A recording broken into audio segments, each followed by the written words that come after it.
Gold trusted gold buyers తాకట్టులో ఉన్న బంగారాన్ని విడిపించి ఈ రోజు ఉన్న మార్కెట్ ధరకే కొనబడును. మరిన్ని వివరాలకు సంప్రదించండి 7771077720. Welcome to RTV crime scene.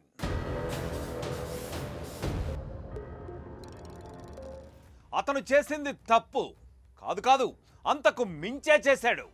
పరాయి మగాడి భార్యతో సంబంధం పెట్టుకున్నాడు. ఏంటి అని ప్రశ్నిస్తే తిరిగి భర్తపైనే హత్యాయత్నం చేశాడు. నన్నెవ్వరూ ఏమీ చెయ్యలేరని విర్రవీగాడు. కానీ మనం చేసే పాప పుణ్యాలే మనల్ని వెంటాడుతూ ఉంటాయి. అవే జీవితంలో సమాధానం చెబుతాయి. అలాగే చివరికి అతను చేసిన పాపానికి అతనే శిక్ష విధించుకున్నాడు. మరి అతను ఎవరు? అతనికి ఏం జరిగింది? Let's watch this.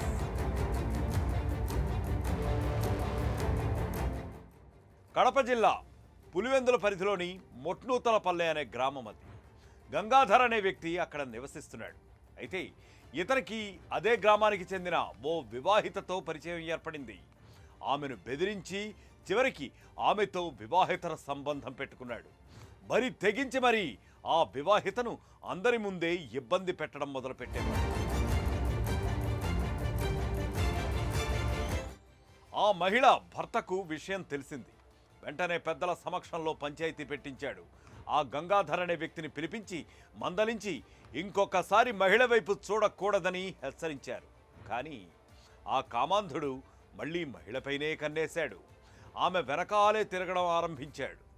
ఆమె ఎక్కడికి వెళ్ళినా సరే ఆమె వెనకాలే వెళ్తూ ఫాలో అవుతూ తనతో సంబంధాన్ని కంటిన్యూ చేయాలంటూ ఆమెని కంటిన్యూస్గా అదే పనిగా వేధిస్తూ ఉండేవాడు. ఇబ్బందుల పాలు చేస్తూ ఉండేవాడు. గంగాధర్ వేధింపులపై మళ్ళీ భర్తకు వెళ్ళి చెప్పింది ఆ మహిళ. దీంతో మళ్ళీ నా భార్య జోలికే వస్తావా అంటూ గంగాధర్ను నిలదీశాడు అతను. గంగాధర్ అసలు తప్పు చేసిందే కాకుండా ఏకంగా మహిళ భర్తపైనే ఈసారి దాడికి పాల్పడ్డాడు, కొట్టబోయాడు. ఈ నెల 25వ తేదీన మహిళ భర్తను తీవ్రంగా కొట్టి చనిపోయాడులే అనుకుని వదిలేశాడు. కానీ ఇంతకుముందే చెప్పాను కదా, చేసిన పాపం ఎన్నటికీ వదలదు. గంగాధర్ దాడి నుంచి ప్రాణాలతో బయటపడ్డాడు మహిళ భర్త. చివరికి పోలీసులను ఆశ్రయించాడు. తన భార్యను వేధిస్తూ తనను చంపేందుకు కూడా ప్రయత్నించాడని ఫిర్యాదు చేశాడు అతను. దీంతో ఇంకేముంది, పోలీసులు రంగంలోకి దిగారు. పులివెందుల పోలీసులు దర్యాప్తు జరిపి గంగాధర్పై అటెంప్ట్ టు మర్డర్ అంటే హత్యాయత్నం కేసు కూడా నమోదు చేశారు. అయితే ఈ విషయం తెలిసిన వెంటనే గంగాధర్ అనే వ్యక్తి ఇక పలాయనం చెత్తగించాడు.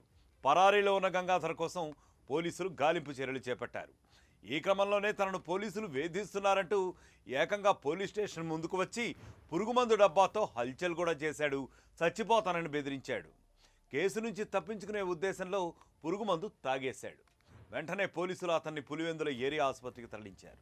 అయితే కేసు నుంచి తప్పించుకునేందుకు మహిళ కుటుంబాన్ని బెదిరించాలి అనే ఉద్దేశంతో గంగాధర్ ఈ ప్లాన్ చేశాడు. కానీ ఈ పథకం ఓవరాల్గా బెడిసి కొట్టేసింది. ఆసుపత్రిలో చికిత్స పొందుతూ గంగాధర్ మృతి చెందాడు. చివరికి తాను చేసిన తప్పులకు తన చేతిలోనే తానే శిక్ష విధించుకున్నట్లయింది. ఈ నెల 25వ తారీఖున ఒకటి అటెంప్ట్ మర్డర్ కేసు కట్టడం జరిగిందండి.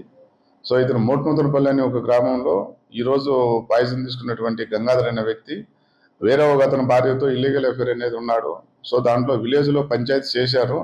అయినా కూడా ముద్దాయి అనేది అతని యొక్క భార్య మీద ఎక్కడ పడితే అక్కడ పోవడం, ఆమె మళ్ళీ అతనితో ఇల్లీగల్ అఫేర్ మెయింటైన్ చేయాలని చెప్పేసి వాని భార్యని అటెంప్ట్ చేస్తున్నాడు. సో ఆమెను తిరస్కరించడం వలన ఈ కేసులో ఫిర్యాదు ఉన్నటువంటి గంగాధరు పొలం వేసి రిటర్న్ ఈవినింగ్ టైంలో వస్తుంటే ఒక కత్తి తీసుకుని అతను దాడి చేయడం జరిగింది. సో అతను చనిపోవడం ఉద్దేశంతో అతను బాగా వదిలిపెట్టేయడం జరిగింది. సో అతను ఇచ్చినటువంటి కంప్లైంట్ చేసుకొని అటెంప్ట్ మర్డర్ కేసు చేయడం జరిగింది. సో ఈరోజు అతను స్టేషన్ అక్కడికి ముందరకు వచ్చేసి అతను ఒక పాయిజన్ తీసుకొని అతను అటెంప్ట్ చేయడం జరిగింది. చూసారా, ఎన్నోసార్లు చెబుతూనే వస్తున్నాం. వివాహేతర సంబంధాలు, అక్రమ బంధాలు అనేవి ప్రాణాలు తీసి పారేస్తాయని. కానీ ఎవ్వరూ కూడా వినిపించుకోవడం లేదు. సరికదా, అదే పంధా ఫాలో అవుతూ వస్తున్నారు. దానికి పర్యవసానాలు అనుభవిస్తూనే వస్తున్నారు. దాన్ని మనం స్టోరీలుగా చెప్పుకుంటూనే ఉన్నాం. అయినా సరే మళ్ళీ చెబుతున్నాం, వివాహేతర సంబంధాల జోలికి వెళ్ళి ప్రాణాలను పోగొట్టుకోకండి. మరొక క్రైమ్ స్టోరీతో మళ్ళీ కలుద్దాం. Until then stay clicked on RTV. మరిన్ని వీడియోస్ కోసం ఛానల్ ని సబ్స్క్రైబ్ చేయండి. లేటెస్ట్ అప్డేట్స్ కోసం వాట్సాప్ ఛానల్ ని ఫాలో అవ్వండి. అండ్ లింక్ డిస్క్రిప్షన్ లో ఉంది.